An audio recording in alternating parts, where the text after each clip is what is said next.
चुनाव आते ही राजनीतिक दल चुनाव जीतने के लिए तरह तरह के हथकंडे अपनाते हैं। नगर पंचायत गणेशपुर में बीजेपी समर्थकों का एक वीडियो सोशल मीडिया पर तेजी से वायरल हो रहा है, जिसमें गणेशपुर के पूर्व प्रधान के घर पर चढ़कर पूर्व बीजेपी विधायक के समर्थक गाली गलौज और पत्थरबाजी की बात सामने आई है। घटना की जानकारी होते ही पुलिस एक्टिव मूड में आ गई और प्रधान के घर पर फोर्स तैनात कर सीसीटीवी के आधार पर आरोपियों की तलाश में जुट गई है। आपको बता दें, पूरा मामला बाल्टरगंज थाना क्षेत्र के गणेशपुर नगर पंचायत का है, जहां चुनावी रंजिश को लेकर दो पक्ष आपस में भिड़ गए। सूचना पर पहुंची पुलिस ने दोनों पक्षों को समझा बुझाकर मामले को शांत कराया। दोनों पक्षों की ओर से एक दूसरे के विरुद्ध तहरीर दी गई। भाजपा कार्यकर्ता रजनीश ने पुलिस को दिए गए तहरीर में लिखा कि गुरुवार की रात पार्टी कार्यकर्ता मोहम्मदपुर चौराहे से गुजर रहे थे। रास्ते से हटने के लिए हॉर्न बजाने पर कुछ चालक को मारने लगे। मना करने पर अन्य कार्यकर्ताओं को मारा पीटा गया। इस बात की शिकायत करने पूर्व प्रधान रहमान के घर गए तो वहां से ईंट पत्थर फेंके जाने लगा, जबकि निर्दलीय प्रत्याशी अफसाना खातून के प्रतिनिधि पूर्व प्रधान अब्दुल मोईद उर्फ रहमान खान का कहना है कि पूर्व विधायक दयाराम चौधरी के ललकारने पर उनके कार्यकर्ता उसके घर पर पहुंचकर गालियां देने लगे। मना करने पर कई लोगों को मारा पीटा, जिसमें एक युवक के सिर पर गंभीर चोट भी आई है। वहीं घटना को लेकर जब निर्दलीय प्रत्याशी अफसाना खातून के प्रतिनिधि पूर्व प्रधान रहमान खान का कहना है कि बीजेपी के पूर्व विधायक दयाराम चौधरी द्वारा मेरी हत्या कराने की साजिश की जा रही है। कल एक कार्यक्रम में हम गए हुए थे जहां हमारे गाड़ी का पीछा भी किया गया, घर पर चढ़कर पत्थरबाजी की गई। इस दौरान हमारे वाहनों में तोड़फाड़ भी की गई। बीजेपी विधायक स्वयं घटना के दौरान घटनास्थल पर मौजूद थे। वहीं सारे मामले पर बीजेपी के पूर्व विधायक दयाराम चौधरी ने सफाई देते हुए कहा कि घटना के दौरान मैं क्षेत्र में था, घटना स्थल पर मेरी मौजूदगी नहीं थी। वर्ग विशेष के ध्रुवीकरण के लिए सब प्रायोजित कहानी रची गई है। इतना ही नहीं, विधायक ने सीसीटीवी फुटेज पर सवाल खड़े करते हुए कहा कि फुटेज से भी छेड़छाड़ की गई है और उसे काट छांट कर दिखाया जा रहा है। बीजेपी के पूर्व विधायक दयाराम चौधरी की पत्नी सोनमती चौधरी नगर पंचायत से चुनाव मैदान में है। ब्यूरो डेस्क, राजखोल खबरें। जी, ये बताइए क्या किस तरीके का हमला हुआ आपके ऊपर? आप यहाँ पे जो निकाय चुनाव है उसमें आप भी एक उम्मीदवार हैं, जी, क्या प्रकरण था? हम एक शादी में गए थे बुधराम यादव के घर से पूरा। वहां से हम शादी से वापस आ रहे थे। मोहम्मदपुर चौराहे के पास जयराम चौधरी थे, उनके कुछ लोग थे। क्योंकि इनका आधार खत्म हो चुका है, ये चुनाव से बाहर हो गए हैं, इसलिए मेरी हत्या करवाना चाह रहे थे। कौन है जयराम चौधरी? ये जयराम चौधरी की पत्नी चुनाव लड़ रही नगर पंचायत, पूर्व विधायक हैं बस्ती सदर के। जब ये लोग हम हमारे ऊपर ओवरटेक किए तो हम जान बचा के अपने घर आ रहे थे। एसओ साहब को हमने फोन किया कि सर मेरा जान हत्या करवाना चाह रहे हैं। हम जो घर पे आए तुरंत इनके आदमी सब लोग आए, ईटा पाथर से तुरंत ईटा पाथर चलने लगे। हम गेट बंद करके किस तरीके से अपना जान बचाए। मेरा आदमी गेट बंद करने गया, तुरंत इसको मार दिए। कितनी बार आप यहाँ प्रधान रहे? अभी हाल ही में नगर पंचायत की घोषणा हुई है। 15 साल यहाँ प्रधान थे हम, हमारी पत्नी।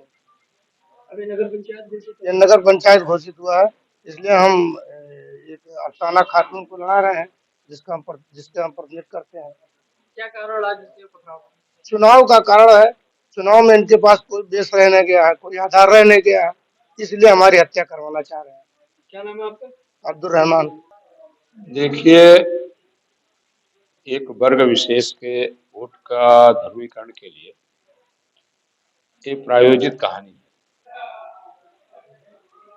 मैं भी संजोग से, मैं उस समय तो था नहीं, फील्ड में था, और जब आने के बाद मुझे पता किया तो बात निकल के आई। एक मोहल्ला है और एक वार्ड है, वार्ड नंबर 5।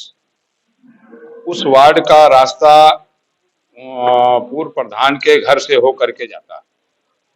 उसी में 3-4 लड़के गए थे, कुछ एक कोई निमंत्रण भी था और कुछ पार्टी के कन्वेंसिंग के लिए भी गए थे। उधर से लौटते समय लगभग 11 बज रहा था, तो 2-4 लड़के उनके घर के सामने खड़े थे। अब जैसे भी रहे हों, उन लोगों ने को थोड़ा ये लगा कि हमारे क्षेत्र में और इतनी रात में ये कैसे प्रचार कर रहे हैं, तो इसी बात पर कुछ तू-तू मैं-मैं हो गया। फिर तू मैं जो है मेरे समझ से हो सकता है थोड़ा गाली गलौज में बदल गया। उसके बाद उसके परिवार के लोग और वो सब खुद मिल करके सारे लोग छत पे चढ़ गए और वहीं से ईंटा पाथर रद्दा और यहाँ तक कि धमकाने के लिए फायर तक किया गया। अब स्थिति बनती है कि जब कोई ऐसा वातावरण वहां नहीं था कि कोई जाए और उनको मारे या कुछ कहे या कोई ऐसी बात है, तो फिर इस तरीके से माहौल बनाने का कोई बात समझ में आई नहीं। सर जिस वक्त विवाद हुआ उस वक्त सूचना दी गई थी आपके तरफ से थाने में? हाँ, मेरे तरफ से जब विवाद हुई मैं चूंकि यहाँ तो थाने में फील्ड में था, मैंने अशोक को फोन किया कि मौके पर मैंने सुना है कि वहाँ कुछ विवाद हो रहा है, जरा फोर्स वगैरह भेज करके देखो क्या मामला है। उसी के बाद मैं करीब आधे घंटा या पौन घंटे बाद में जब आया यहाँ, तो मैंने पूरी बात को समझने की कोशिश किया और पूछा भी लोगों से। पूछने के बाद यह पता चला कि वो सब प्रायोजित था। प्रायोजित होने का स्पष्ट मतलब है कि आपने देखा होगा वो कहते हैं कि किसी के सर में चोट लगी हुई है। अब क्या लगा वो बताएंगे, क्या लगा क्या नहीं लगा। लेकिन जो वीडियो वायरल हुआ उसमें देखा गया कि आपके समर्थक उनके दरवाजे पे खड़े होकर गाली। नहीं तो वो जो फुटेज भी प्रायोजित है वो काट छाट करके बनाया गया है। ऐसा नहीं है कि वो, अगर उनकी सीसीटीवी कैमरा निकलवाइए और निकलवाने के बाद सब स्पष्ट हो जाएगा कहाँ क्या है कहाँ क्या। आरोप ये भी लग रहा है कि आप गाड़ी में बैठे थे और आपके द्वारा ललकार के भेजा गया था। अब मैं स्वयं बता रहा हूँ कि अगर कोई भी बात को ये साबित कर दे, एक नहीं जो भी एफआईआर कहने को, और मैं इतनी एक उम्र के बाद इस तरह का हरकत आप इतने दिनों से है कहीं सुने हैं? बहुत चुनाव में भी लड़ा हूँ, अन्य लोगों ने भी लड़ा। ये बिल्कुल प्रोपोगंडा और केवल एक वर्ग के वोट को ध्रुवीकरण करने के लिए ऐसी योजना बनाई जा रही है। अभी आपने देखा होगा एक लड़के को कार चोट लग गई, लेकिन अगर उसको ध्यान से देखिए उस फुटेज में या उस जो उन्होंने फोटो मैं देखा हूँ फेसबुक पर है, तो उसके कपड़े पर एक बूंद कहीं ब्लड नहीं है। ब्लड जहां लगा है वो कपड़ा आपको थोड़ा दूर दिखाई पड़ा, उसका दूसरा फोटो है। और सर पर वो एक दस्ती रख करके और केवल बैठा हुआ है सर नीचे करके। तो अगर किसी का सर फूटेगा तो तत्काल तो वो कपड़ा से ही भीग जाएगा, ब्लड उसके शरीर पर रहेगा। तो ये सब भी प्रायोजित है, इसमें कहीं कोई सत्यता नहीं है। और चूंकि वो यहाँ काफी दिनों तक प्रधान रहे हैं, अब सस्ती लोकप्रियता हासिल करने के लिए, और जब जमीन पैर के नीचे से खसक रही है तो उनको कुछ दिखाई नहीं दे रहा, तो प्रायोजित योजना के तहत वोट का ध्रुवीकरण करना चाहते हैं, जो गलत है, लोकतांत्रिक व्यवस्था में नहीं होना चाहिए। उधर से भी एप्लीकेशन लड़के उसी समय ले जा करके थाने पर दे दिए थे। अब आगे क्या हुआ अभी मेरी कोई वार्ता किसी से हुई नहीं। वहाँ से आप लोग आ रहे थे?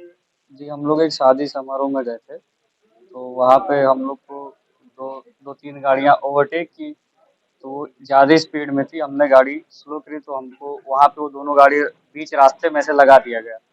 फिर वहाँ पे लाठी डंडा और सब लोग रास्ते में से खड़े हो गए, तो हम लोग को कुछ आशंका लगी, तो चाचा ने हमारे कहा कि गाड़ी घुमा लो, लगता है हमला होने वाला है। तो हमने तुरंत गाड़ी यू टर्न करके गाड़ी भगाया और अपने एक लोकल गली में, जो उन लोग को बाहरी थे इसलिए उन लोग को पता नहीं था, हम लोग उसी गली में बहुत स्पीड से मोड़े और वो हम लोग की गाड़ी का पीछा करते करते घर तक आ गए। क्या और हुआ उसके बाद, क्या कुछ घटना हुई? उसके बाद घटना ये हुई कि हम लोग गाड़ी जैसे अपने गेट के अंदर किए और वो लोग रोड पे ही गाड़ी अपनी खड़ी करके और दौड़ के अचानक से हम लोग के ऊपर हमला करने की कोशिश की। हम लोग मतलब मेरी गाड़ी वहीं बाहर ही छूट गई।